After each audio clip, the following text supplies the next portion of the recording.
सगळ्यात पहिलं सन प्रोटेक्शनसाठी तुम्हाला हे अशा प्रकारे तुम्ही आर्म तुमचे प्रोटेक्ट करू शकताय. दिस इज द फर्स्ट प्रोटेक्शन. हा जो तुम्ही माझा व्हिडिओ बघितला असेल, जर मी ते स्प्रे शोधत होतो तर तुम्ही हा स्प्रे शोधत होतो जो खूप व्हायरल आहे जपानमध्ये आणि तुम्हाला सहजासहजी जपानमध्ये मिळत नाही. तो तुम्हाला जाताना कुठेही बाहेर पडताना तुम्हाला मारायचा आहे फक्त. आणि ह्याचा इफेक्ट आहे तो आफ्टर 1 मिनिट चालू होतो आणि तो जवळपास 30 मिनिटं इफेक्ट राहतो. पूर्ण तुमची बॉडी तुमची कूल राहते. त्यानंतर युव्ही रेजला प्रोटेक्ट करण्यासाठी तुम्ही कोणताही छानपैकी असा युव्ही सनग्लासेस घेऊ शकता, जेणेकरून तुम्ही पूर्णपणे प्रोटेक्ट राहताय.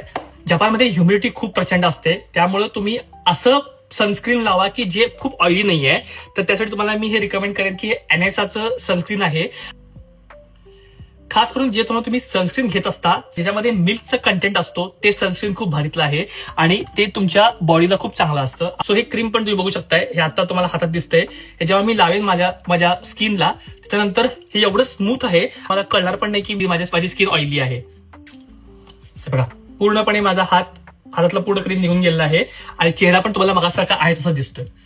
तर ही गोष्ट मी कधी वापरेन असं मला कधी वाटलं नव्हतं, बट जपानमध्ये एवढं सध्या ऊन आहे आणि ह्युमिडिटी आहे त्यामुळे हे वापरायला लागलं. ते म्हणजे ही आहे फोल्डेबल छत्री.